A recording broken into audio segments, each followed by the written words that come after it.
What's up, boxing fans? This is TBE Boxing, back at you again. Today's topic, Iceman Bud Crawford. 154-pound is my limit. Jermell Charlo to be stripped. Tim Tszyu to be elevated to champion. Let's chop it up and see what it's all about. Got the money for minutes, pretty bitch, gotta show me titties. This is the life that I chose, huh?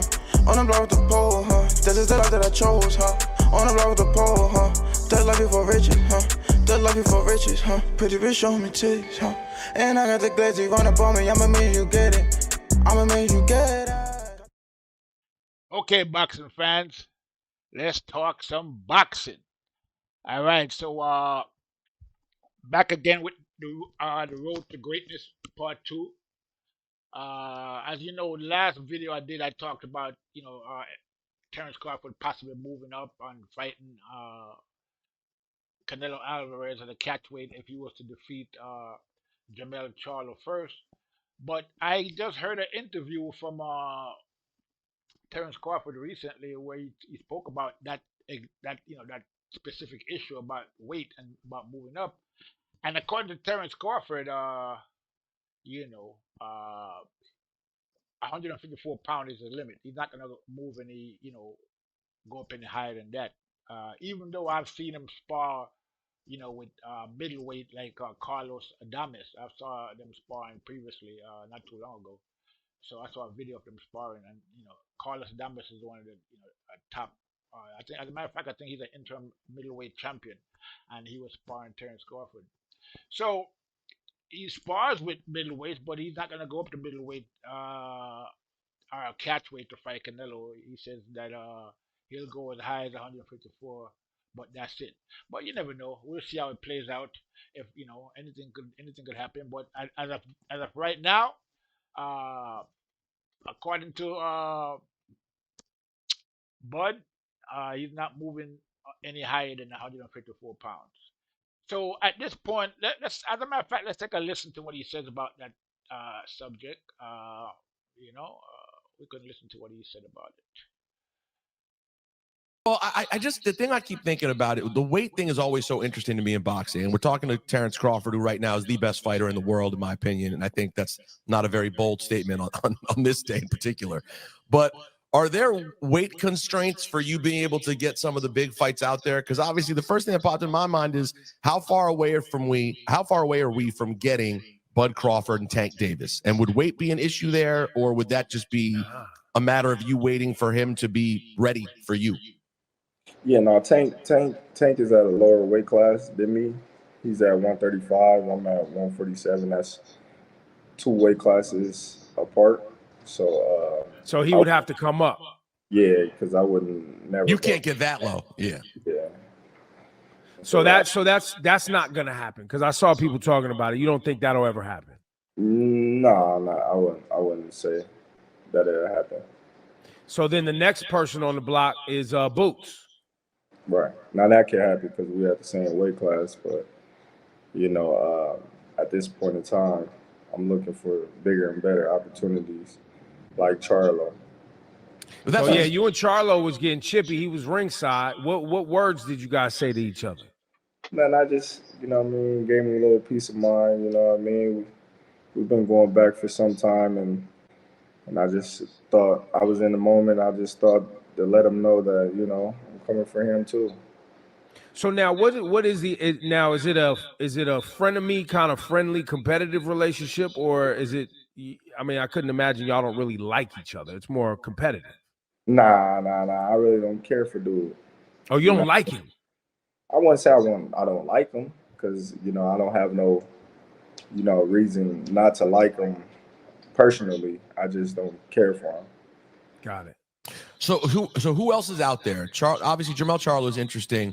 Who else is out there, Bud, that could give you that superstar fight? Because you are such a profoundly impressive fighter, man. It's just, I guess I was taken aback, honestly, Bud, because I've watched so many fights, and I've watched a lot of great fighters avoid the big fights, and then B, I've watched them get the big fight and not do anything offensively. You did the opposite. You took on an undefeated guy who everyone wanted to see you fight, and you dominated, and it was a constant offensive effort until it ended. I almost want to see you from a mainstream sense. I work at ESPN, and they don't cover boxing enough. We want to see more big mainstream fights. Who else do you think is out there that could really provide that for you, that B-side, if you will, for a big fight, besides Charlo? I don't know. You know, Charlo holds all the belts at 154. I hold all the belts at 147. Me and Errol Spence was the two top welterweights in the division. That was the biggest fight of this decade. Um, that was a fight that's been marinating for 5 years. Um, I don't see nobody else on that level of Terrence Crawford, Errol Spence, besides Canelo, and he fights at 168 plus. So I don't see me and him fighting. So what's the highest you could fight at realistically? I would say 154 realistically. 154. You know, So them boys get big up there. Them boys get big up there. And I'm not a person to, toot my own horn too loud to be able to say, oh, well, I can beat the world. You know, I understand there's weight classes for a reason, and I respect the weight classes. And yeah, I think 154 will be my max, given the age. I'm about to be 36 years old right. in September, so I got to take that in consideration as well. So Terrence, people. Okay, so there it is. You heard Terrence Crawford.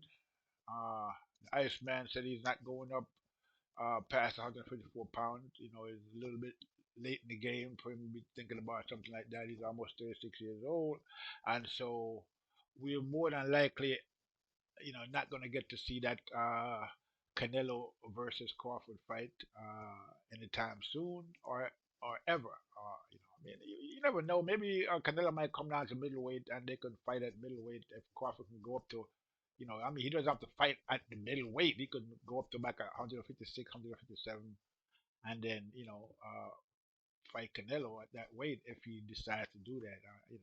I don't know if Canelo can come down to 160, and we heard what Crawford said about moving up to 168. That's not going to happen.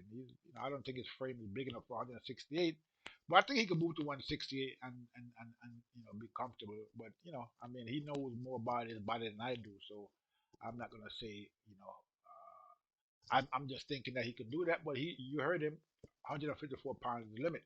So what's going on at 154 pounds right now? Well, it looks like Jermell Charlo is going to get stripped according to the WBO.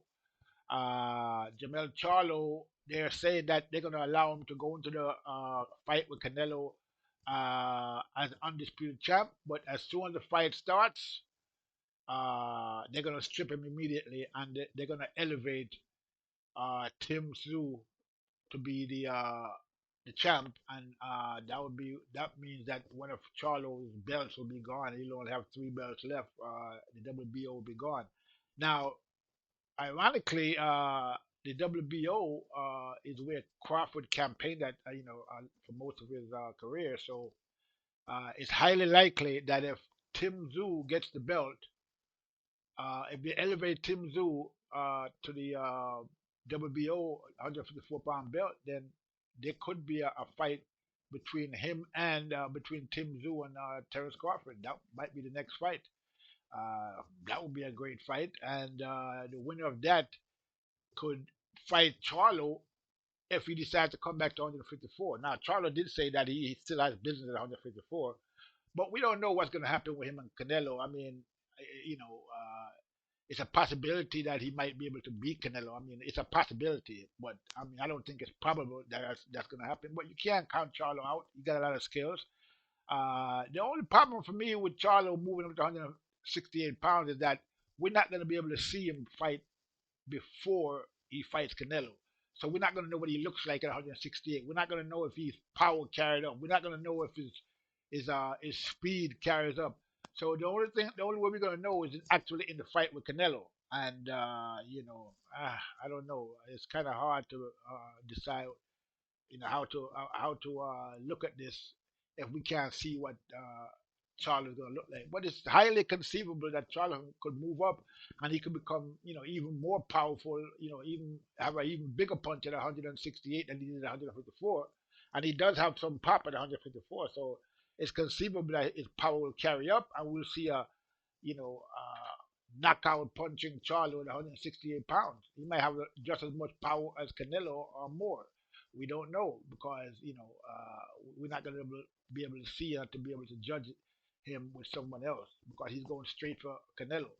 So this is where it is. All right. So now, we're gonna have to wait and see how that plays out. Me personally, I'm thinking that Canelo is gonna win that fight. I mean, yeah, Canelo kind of slowed down a little bit in his last fight, but then again, he was fighting Ryder, a big guy. I think that guy's 175 pounds, if I'm not mistaken.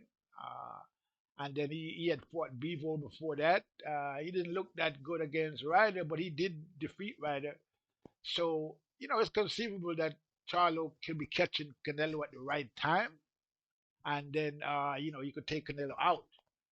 But more than likely, I'm thinking that Canelo might still have enough left uh, to defeat a guy like Charlo. But you never know because again, like I said, Charlo power could carry up.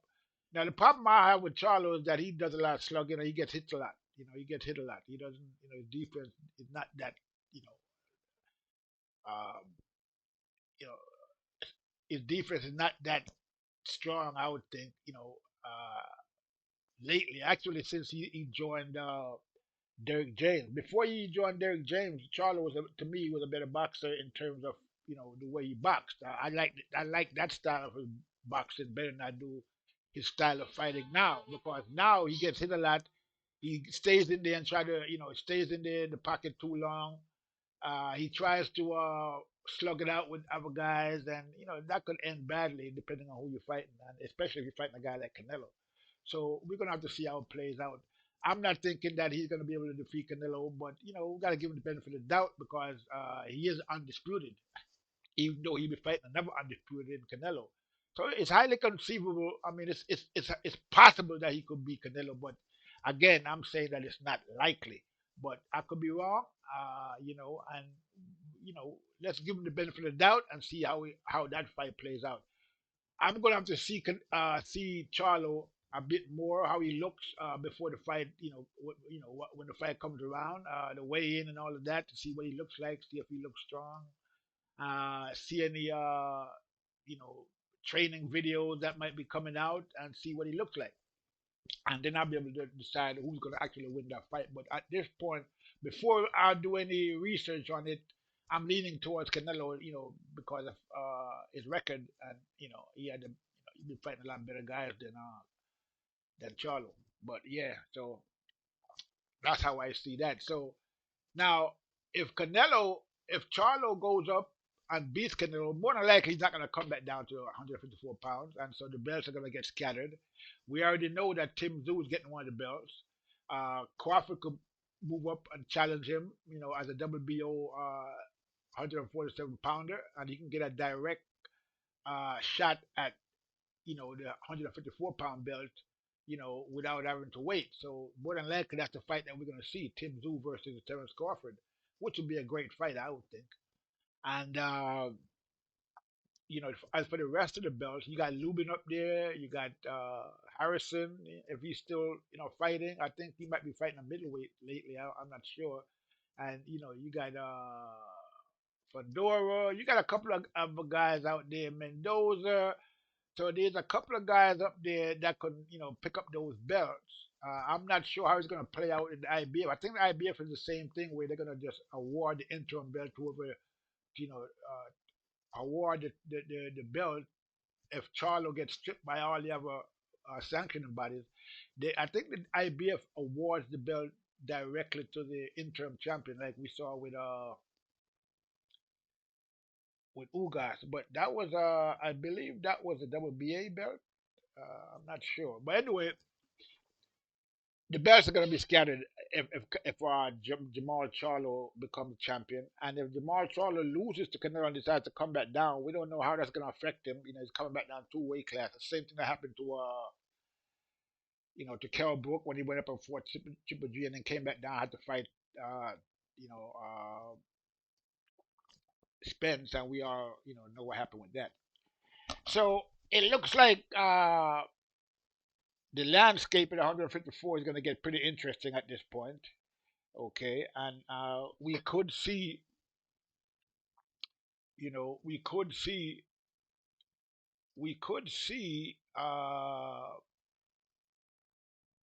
a lot of interesting fights at 154 pounds, and Crawford could be in the mix, and then he'd have to collect those belts separately as opposed to getting all of them from Jermell. But then again, let's just say that Jermell doesn't get stripped. The other 3 belts, he gets stripped of the WBO. WBO has already said they're gonna strip him, so that's a definite. Now let's just say he didn't get stripped by the rest of the sanctioning bodies like the WBA, the IBF, and the WBC. If they let him keep his belts, and he goes up and he loses to Canelo and decides to come back down to 154 pounds, then him and Crawford. Let's say Crawford moves up, fights Tim Tszyu and beats Tim Tszyu, then Crawford and Jermell Charlo could unify at 154 pounds. Okay, so that would be interesting.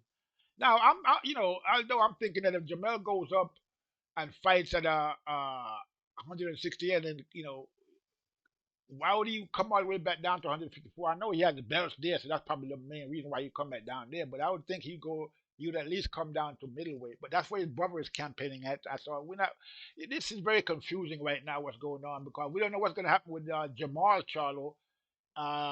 If he's going to fight Canelo next, as we're hearing, or who's going to fight Canelo, if it's going to be Benavidez or whatever. So after Jermell Charlo fights Canelo, there's a lot of things that could happen depending on if he wins or loses. So there's a lot of confusion going on right now at 154, 168, and 160. We don't know what's going to happen. We have to see how everything plays out. If Jermell is going to win, if he's going to lose, and then if he's going to come back down to middleweight, or he's going to come back down to 154 pounds. So there's a lot of moving parts here, and a lot of things could happen. Okay, so it is what it is. But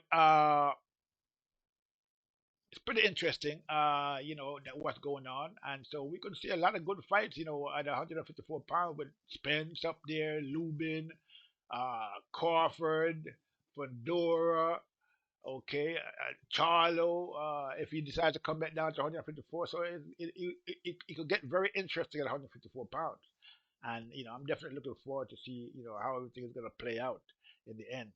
Now, as you can see here, it looks like you see what Crawford is saying to Spence in that graphic there, where he's saying it looked like Javante's metal shield is not working too good for you, Spence, and Spence is saying, yeah, I think Coach Dave should have watched more of your fight. So that's the glass shield that Gervonta Davis was talking about. Which one would you rather have, the glass shield or the Spence metal shield? And as we all saw, the glass shield was pretty effective. So there it is, the glass shield. So with that said, I'm going to leave it there. Not much else to say. We'll talk about, we're going to have to wait and see how things are going to play out with the 154 pounds now that it looked like Jermell might be getting stripped of the WBO belt. Well, not might. He's going to get stripped, but we don't know what's going to happen with the rest of the belt. He could get stripped by some of the other bodies as well, or they might let him keep the belt. So there's a lot going on, and we're going to have to see how everything play out. So with that said, I'm going to leave it there. This is TBE Boxing saying I'm out. Got the money for man, it's petty bitch, gotta show me titties. This is the life that I chose, huh? On the block with the pole, huh? This is the life that I chose, huh? On the block with the pole, huh? That life before riches, huh? That life before riches, huh? Pretty bitch, show me titties, huh? And I got the glazzy run up on me, I'ma make you get it. I'ma make you get it.